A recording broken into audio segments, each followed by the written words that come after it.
Hello, boys and girls. Today we are doing a quick reteach on our coin lessons.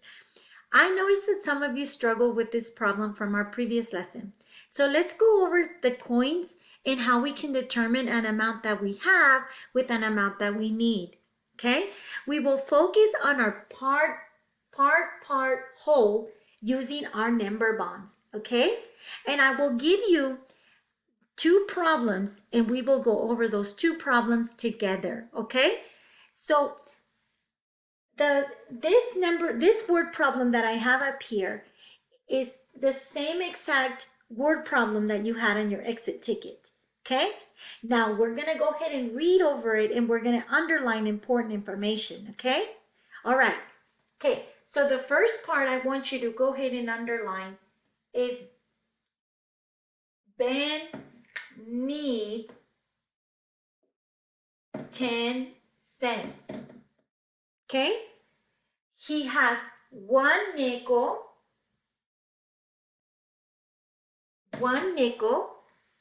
which other coins could he pick up to make 10 cents? Okay, so we know that Ben needs to make 10 cents. Okay, so what I am going to do is write 10 cents at the top of my number bond. Okay, 10 cents. Okay, because I know that Ben needs 10 cents. Now, he has one nickel. We know he has part of that money. So I am going to write 5 cents or one nickel on the part. Okay? Now I want you to think and say it. What other part does he need to come up with the value of 10 cents? Think, say it. 5 cents.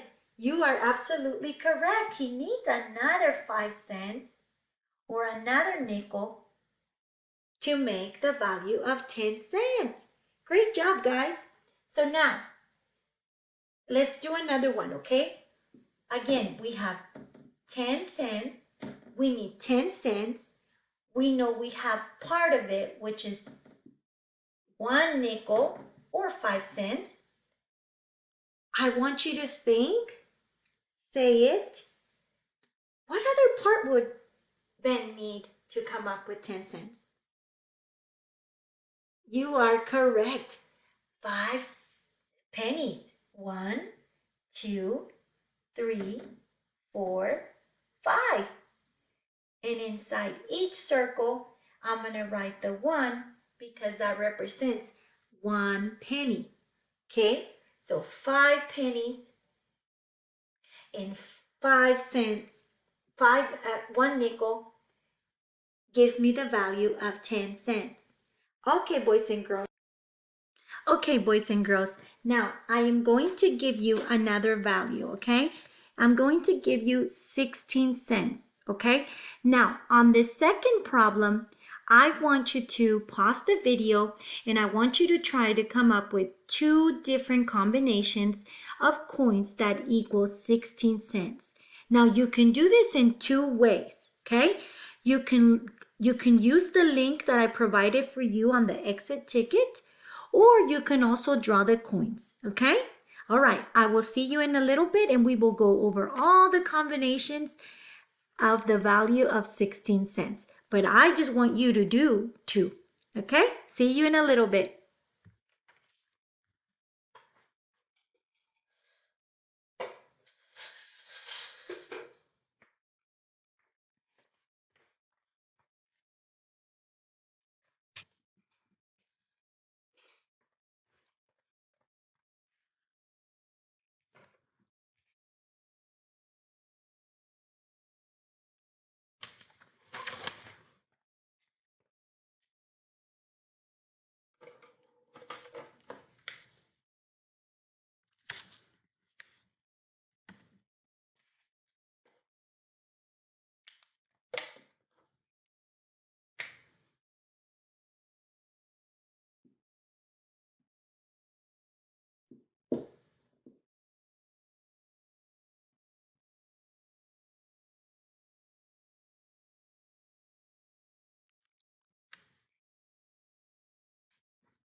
Hello, boys. Welcome back. Okay. All right. Let's go over our answer that gives us the 16 cents. Okay. All right. If you wrote 16 pennies, pat yourself on the back because you did a great job. So 16 pennies, 1, 2, 3, 4, 5, 6, 7, 8, 9, 10, 11, 12, 13, 14, 15, 16. 16 pennies gives you the value of 16 cents. Great job. Another combination is if you wrote 1 dime, 10 cents, 1 nickel, 5 cents, 1 penny gives you the value of 16 cents. Or you could have wrote it in a number sentence, which is 10 cents plus 5 cents plus 1 cent gives you 16 cents. Great job, boys and girls. Okay, another combination I wrote up here on my part whole is that I know I need 16 cents. And one of my parts is 10 cents and 6 pennies. 1, 2, 3, 4, 5, 6. Because 10 cents plus 6 cents gives you 16 cents. Okay, boys and girls. So now let's do our last one together. Okay? If you wrote 3 nickels, which is 5 plus 5 plus 5, 3 nickels and 1 penny gives you the value of 16 cents. You did absolutely correct. So if you can write it in a number sentence like this. 5 plus 5 plus 5 plus 1 gives you the value of 16 cents. Okay, boys and girls, that is it for today. I will see you in our next math class next week. Bye-bye.